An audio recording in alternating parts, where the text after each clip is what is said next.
Hello दोस्तों। UP police constable की new भर्ती 2024 आ चुकी है। अभी तक की सबसे बड़ी भर्ती है दोस्तों। यह इतना बड़ी खुशी है कि मैं आपको बता नहीं सकता। इसलिए आप लोग तैयारी में लग जाइए। लगा दो आग पानी में, जवानी उसको कहते हैं, छीन लो सिलेक्शन, तैयारी उसको कहते हैं। चलिए दोस्तों, जानते हैं कितना पोस्ट है, क्या योग्यता है इस फॉर्म को भरने के लिए। अगर बात करें कि टोटल पोस्ट अगर इस फॉर्म में कितना है, तो ये है 60,244। कितना है? 60,244 पोस्ट है। अगर अप्लाई डेट पूछे कि कब से कब तक आप इस फॉर्म को फिलअप कर सकते हैं, तो आप 27 दिसंबर से लेकर के 16 जनवरी तक इस फॉर्म को फिलअप कर सकते हैं। ये बहुत ही कम डेट है, इसलिए आप लोग जल्द से जल्द इस फॉर्म को भर दीजिएगा, क्योंकि बाद में होता है कि सर्वर वर्वर काम ठीक से नहीं करता है। इसलिए आप लोग बिना देर गवाए इस फॉर्म को भर सकते हैं। सबसे पहला बात मैं आपको बताना चाहता हूँ, आप लोगों का बहुत बड़ा कंफ्यूजन होता है कि ये फॉर्म को क्या यूपी वाले के लिए है, तो अदर स्टेट का लोग भी भर सकता है। हाँ जी, भर सकता है। तो वो लोग जनरल कैटेगरी से भरेंगे। आप किसी से भी स्टेट से हैं तो आप इस फॉर्म को भर सकते हैं, मगर आप जो है जनरल कैटेगरी से फॉर्म भरा जाएगा। तो चलिए, अगर इस फॉर्म का अगर पूछे फीस कितना है भरने के लिए, तो 400 रुपया। कितना है?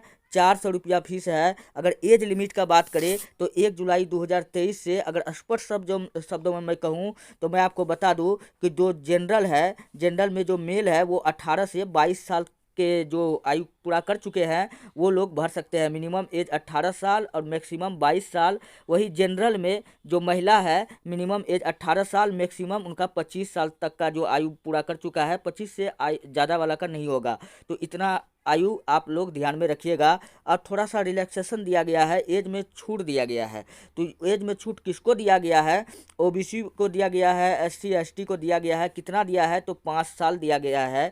तो आप ये बात भी याद रखिएगा। अगर मान लेते हैं कि अगर आपका फॉर्म भराया गया है, थोड़ा सा त्रुटि आ गई, गलती आ गई, तो आप फॉर्म को करेक्ट भी कर सकते हैं। तो वो डेट आपका दिया गया है 18 जनवरी 2024 तक। अगर फॉर्म भरने में कोई दिक्कत होगा तो आप इसको क्या कर सकते हैं? सही कर सकते हैं। कब डेट है बच्चों? 18 जनवरी 2024 तक। अगर वही क्वालिफिकेशन का बात करें तो आपको 12th पास अनिवार्य चाहिए। क्वालिफिकेशन कितना है? 12th पास होना चाहिए। तो आप ये भी बात ध्यान में रखिएगा। चलिए हम लोग और कुछ बात करें तो सबसे पहले तो बात करते हैं एग्ज़ाम डेट का बारे में। तो एग्ज़ाम डेट के बारे में अगर बात करते हैं तो एग्ज़ाम डेट का प्रोसेस क्या है? तो एग्ज़ाम डेट जो है, यह एग्ज़ाम जो होगा ऑफलाइन होगा। क्या होगा? ऑफलाइन एग्ज़ाम होगा। और ये एग्ज़ाम का डेट अभी ही क्लियर कर चुका है। कब होगा? 11 फरवरी 2024 को होगा। बहुत ही कम टाइम है, इसलिए आप लोग तैयारी में लग जाइए।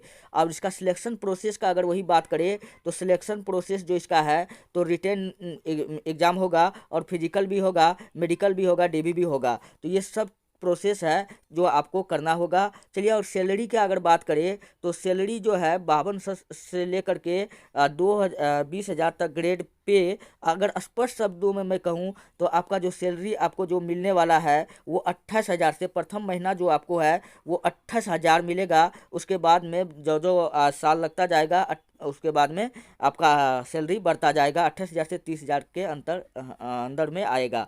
तो चलिए, ये रहा बेसिक जानकारी। और हम कुछ और इधर की बातों को अगर हम जाने तो अगर हम थोड़ा सा अगर बात कर ले कि राइटिंग सिलेबस का, तो इसमें कितना क्वेश्चन होगा, क्या पैटर्न होगा, तो उन सब का अगर बात अगर हम करें तो अगर इस एग्ज़ाम में अगर 150 क्वेश्चन होगा। कितना क्वेश्चन होगा? टोटल 150 क्वेश्चन होगा। अगर पूछे टोटल कितना मार्क का होगा, तो ये टोटल 300 मार्क्स का होगा। कितना मार्क्स का होगा? 300 नंबर का होगा। अगर पूछे कि कितना घंटा का एग्ज़ाम होगा, तो 2 घंटा का एग्ज़ाम होगा। और इस एग्ज़ाम में नेगेटिव मार्क्स भी रहेगा दोस्तों। हाफ नंबर यानी कि आधे नंबर काट लिया जाएगा एक क्वेश्चन के गलती होने पर। चलिए, अगर वही सिलेबस का बात करें तो जीके 37 क्वेश्चन रहेगा। जीके का आपका 37 क्वेश्चन रहेगा। हिंदी से भी क्वेश्चन रहेगा, काफ़ी ज़्यादा क्वेश्चन रहेगा, 37 क्वेश्चन रहेगा।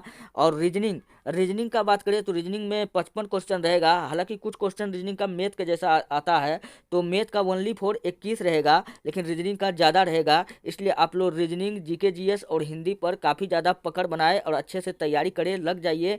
आप उसके लिए मेरा चैनल हर रोज़ आपके लिए वीडियो अपलोड करता रहता है, प्रीवियस ईयर का क्वेश्चन सब, आप वो सब भी देखिए।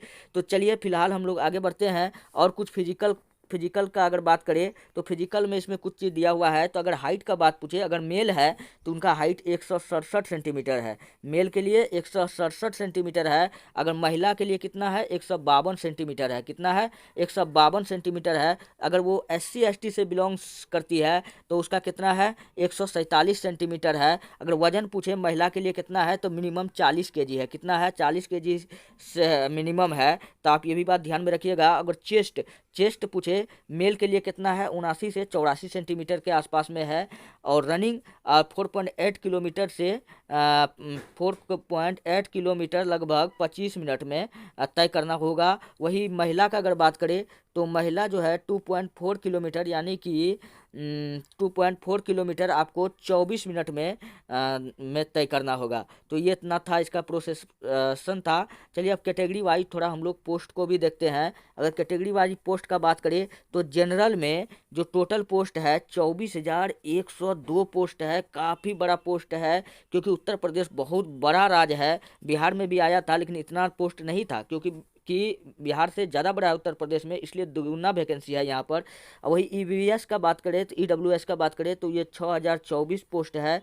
OBC के लिए देखिए, OBC के लिए 16,264 पोस्ट है। और SC के लिए 12,650 पोस्ट है। वही ST के लिए 1,204 पोस्ट है। तो इतना पोस्ट है कि आप लोग तैयारी में लग जाइए और करिए अच्छे से तैयारी। और लगातार आप प्रीवियस ईयर का क्वेश्चन सॉल्व कीजिए। और मैं इसका वीडियो हर रोज़ लाता रहता हूँ, आप लोग देखिएगा। फिलहाल जानकारी अगर अच्छा लगा है तो अपने दोस्तों में शेयर कीजिए और जल्द से जल्द हमारे चैनल को सब्सक्राइब कर लीजिए ताकि जो प्रीवियस ईयर क्वेश्चन मैं यहाँ पर सॉल्व कराऊँगा आप सबों का मिलता रहेगा। मिलते हैं अपने नेक्स्ट वीडियो में। चलिए, धन्यवाद।